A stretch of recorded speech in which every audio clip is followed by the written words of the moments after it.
Guys, birthday na ni Kay! Happy birthday, Kay! Birthday na ni Kay! Birthday na ni Kay! Kaso may kailangan ako sabihin sa'yo, Kay. Papasok ako! Hindi ko pala kayang umabsent, guys. Bakit? Pag bumagsak ba ako, may magagawa ba si Kay? Kay, binabawi ko na yung sinabi ko dati na pupunta ako sa birthday mo. It's a prank! Hindi mo kilala yung teacher ko, Kay. Yung isang absent na yan, malaking bagay na yan. Hindi ko kayo pipilitin kung ayaw niyong pumasok, pero ako papasok ako. Ang masasabi ko lang sa mga papasok ngayon, tapos na yung maliligayang araw natin. Pwede bang mag-restart na lang ulit sa bakasyon? Sige na, tatanggapin ko na. Napapasok na talaga ako.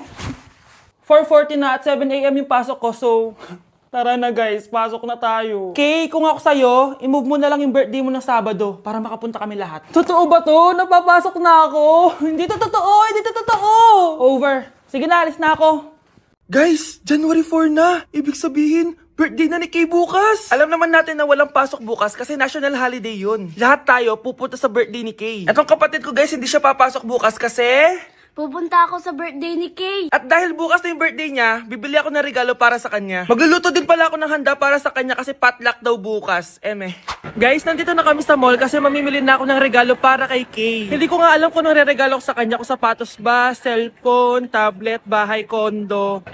Nasa grocery kami ngayon kasi ipagluluto natin si Kay ng spaghetti. Kasi birthday nga niya, di ba? Next na handa is mawawala ba sa birthday ang Shanghai? Tara, bili tayo ng ingredients. Guys, nasaraduhan na tayo ng mall. Uwi na tayo, tara. Guys, ito na pala si Kay eh. Ang hindi ko Kay yang mawala.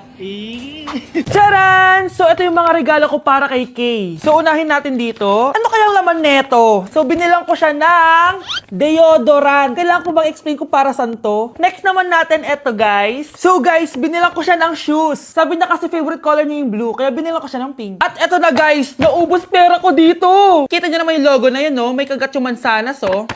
Ano kaya laman neto? iPad? iPhone? Ayun! De, joke lang guys, seryoso na talaga. Ito na talaga. In 3, 2, 1. Wow! Ayun no! Sorry Kay, ako muna mag-unbox nitong iPhone mo ah. Kay, kung nanonood ka man, sobrang magagamit mo to, promise. 3, 2, 1!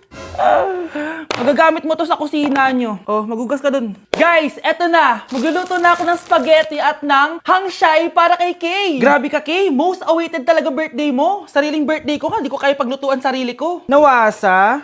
Oh, well. Lagyan natin ng asin. Ilagay na natin. Ginagawa na ni Honey Bunch yung sauce, guys. Tikman natin, guys, yung ginawa naming sauce. Pangit lasa. Next, nalulutuin natin itong hangshai. Charan! Simpleng handaan lang to para kay Kay. Tikman na natin. Guys, hindi pa talaga to yung birthday celebration ni Kay. Kasi ang balita ko, bukas, bongga daw yung birthday party niya. Kaya abangan niyo yun. Sarap. Okay, class, kamusta New Year niyo? Aba, ba't wala pumasok? Oh, tama naman, January 5. Ma'am, present. Oh, Scarlett, pati ko lang pumasok, ha? Nasaan mga kaklase mo? Ayun, ma'am. Lahat sila nasa birthday ni Kay. Ha? Nag-usap-usap silang lahat sa GC na hindi sila papasok ngayon January 5 kasi nga, birthday ni Kay. Sino ba yung Kay na yan, ha? Ewan ko din, ma'am. Invited nga daw ako pero hindi ako pumunta kasi hindi ko naman siya kilala. Humanda silang lahat sa akin bukas. Ikaw, perfect ka na sa akin sa quiz at assignment. Yes! Buti na lang, hindi ako pumunta sa birthday nung Kay na yun. Hello, class? Ay, good morning, ma'am. Walang good sa morning! Sinong nagsabi sa inyo na huwag kayo lahat pumasok kahapon? May nakita kami sa TikTok, ma'am. Wala daw pasok kasi birthday ni Kay. Ah, TikTok? Mas naniniwala kayo doon kesa sa akin? Nag-announce ba ako? Lahat kayo, ia-absent ko at ibabagsak ko sa quiz. Si Scarlett lang ang may grade dahil siya lang ang nandito kahapon. Ayan, buti nga sa inyo. Ano, nag-enjoy ba kayo sa birthday ni Kay? Birthday ni Kay! Birthday ni Kay! Eh di happy birthday! Sino ba kasi yung Kay na yan, ha? Ako, si Kay. Hala, nandyan na siya. May problema ba kayo sa pagpunta nila sa birthday ko? Dahil hindi kayo pumunta sa birthday ko, mamalasin kayo ngayong 2026. Ha? Sa akin dapat yung 2026 eh! Hindi! Hindi! Hindi! Yak! Ang cheap naman ng uniform nila. Mukhang maasim. Walang class. 2025 na, Android pa din ang cellphone. Kahit siguro Messenger naglalag dyan. Ang ganda nga ng uniform, ang sasama naman ng ugali. Naka-iPhone ka nga, talo ka pa din naman sa ML. Ipabuhat yarn. Ang baho siguro ng classroom nila, no? Tapos nag-aagawan pa sa electric fan kasi wala naman silang aircon. Feel ko pinapalo sila ng teacher nila kapag nagkakamali sila. Ang boring siguro sa classroom nila. Mas masaya pa rin talaga sa public school, no? Balita ko, mga korap mga magulang niyan. Kaya madaming pera. May araw din kayo, men. Nakatikim na kaya sila ng steak? Feel ko hindi nila afford. Nakatikim na kayo ng pagmamahal sa magulang? Oh, sa pool! How dare you? Isang pitik ko lang, tumba ka na. Pipitik ka pa lang, tumba ka na. Tara na nga. Good morning, class. Bakit ang dami nakadikit sa wall? May ballpen, may walis. Ma'am, uso kasi to. Ididikit mo yung mga bagay gamit yung wall friction. Parang ganito. O, di ba, ma'am? Ano? Wall friction? Hoy! Baka mahulog ka dyan! Sus, kung mga bata to. Kung ano-ano kasi nakikita niyo sa TikTok na yan eh. Try ko naman tong calculator. Ang saya! Tingnan niyo, dami ng gasgas ng wall, oh. Tanggalin niyo na yan. Kung hindi, i-absent ko kayong lahat. Guys! Si ma'am naman na idikit natin sa pader. Hoy! Mangulong niya kayo! Ma'am, huwag kang matakot, ma'am. A few moments later. Hoy! Ibaba niyo ako dito! Guys, dismiss na daw tayo, sabi ni ma'am. Uwian na! Hoy! Isusumbong ko kayo sa principal! Ladies and gentlemen, Ayun na! mga ikasiko kabukanan, let us all count down Sana maganda. and lift our eyes. 3, 2, and 1! Ayan, this signals that the spirit of the season has a... Magkano budget dyan? 500 pesos?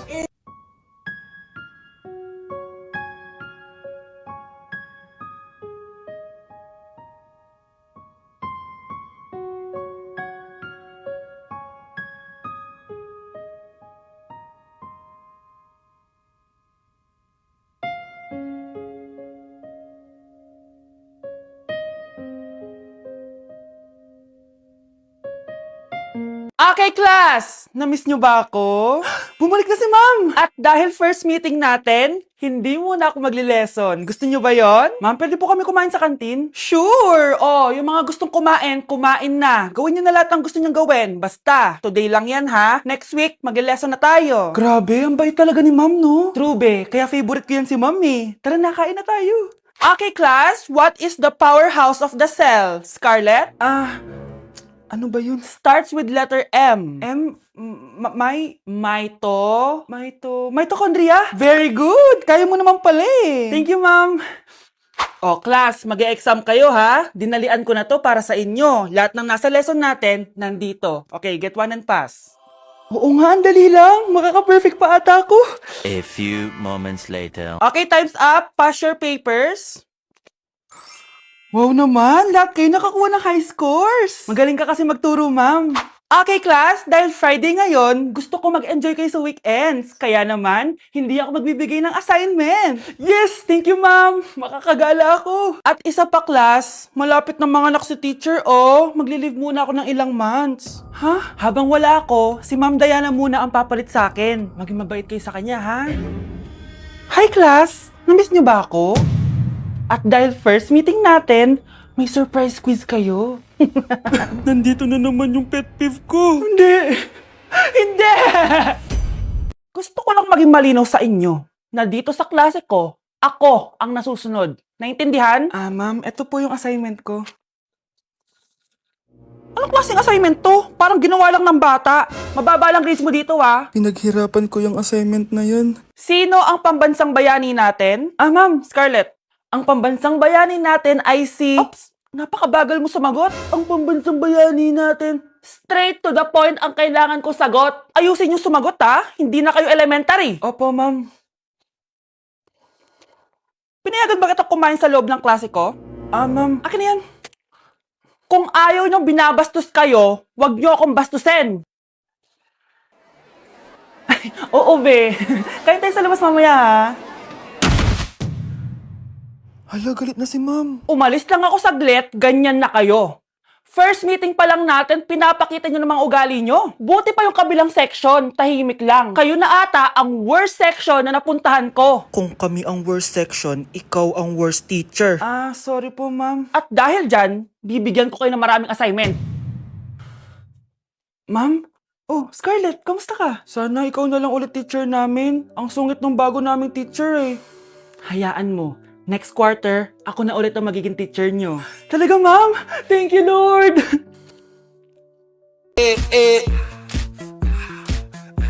Like sugar on my tongue, your body so sweet. Ayan! Kaya pala ang laki ng bill ng kuryente natin. Nakabukas pala na matagal yan. Anay, uso kasi to yung sugar on my tongue. Sugar on my... ganun. May alam din ako uso na pwede mong gawin. Talaga, Nay? Ano yun? Gagawin ko. Walang baon for a day. Ipambabayad ko sa kuryente yung baon mo. Nay naman eh. Ito na, isasara ko na to. Huwag mong babawasan baon ko ah. Akin na nga tong cake na to. Sige na, pumasok ka na sa kwarto mo.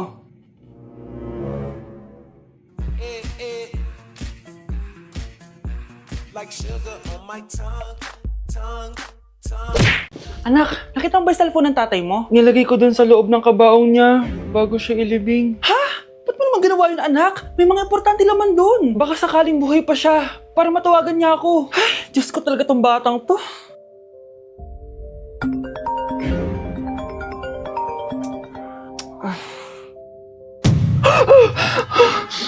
Patawag si tatay. Nay, kailangan natin pumunta sa sementeryo. Tumawag sa akin si tatay. Anak, pwede ba? Wala akong oras makipagbiruan sa'yo. Marami pa ako tatapusin trabaho. Pero Nay, pag di ka pa tumigil, kukunin ko yung cellphone mo. Tay, sumagot ka. Alam kong buhay ka. Sa lahat ng pwede kong makita, ikaw pa talaga. Jessica, tinatawagan ko lang tatay ko. Nababaliw ko na talaga, no? Patay na tatay mo, di ba? Baliw. Hindi, buhay siya. Ito tandaan mo. Kapag hindi ka pa tumigil sa kabaliwan mo, susunod ka na sa tatay mo. Sinabihan akong baliw ni Jessica tapos sinaktan niya ako. Totoo naman, di ba? Nabuhay ka. Anak, nabalitaan mo na ba? Ha? Ang alin, Nay? Patay na si Jessica. Natagpuan siyang walang buhay dyan sa may ilog. Ano? Ay, Diyos ko, kawawang bata. Tay, sumagot ka na please. Ikaw! Ikaw ang pumatay sa anak ko! Ano? Eh, siya nga to ng away sa akin eh. Ikaw ang huli niyang kasama. Tandaan mo to. Isusunod kita sa tatay mo. Tay, hindi ko na alam gagawin ko. Sinisisi ako ng nanay ni Jessica sa pagkamatay ng anak niya. Natatakot ako. Anak, yung nanay ni Jessica. Oh, bakit, Nay? Pinatay daw. Binitin sa may puno. Ano? Nakakatakot na dito sa barangay natin, anak. Sinong pumapatay sa kanila? Nay, may tao. Sino po sila? Magandang araw po. Ako po si Detective Jason. Ako ang may hawak sa investigation case sa pagkamatay ni Cheska at ng kanyang nanay. Bakit kayo nandito? Dahil dito.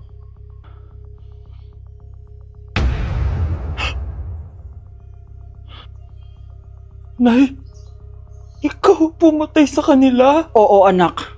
Narinig ko lahat ng mga sumbong mo sa tatay mo. Cellphone ni tatay. Pinangako ko sa tatay mo bago siya mamatay na poprotektahan kita. Kahit makapatay man ako ng tao. Sumama ka sa akin, ma'am, para ma-interview ka namin. Tandaan mo to, anak. Kahit nasa kulungan ako, poprotektahan kita. Tumawag ka lang.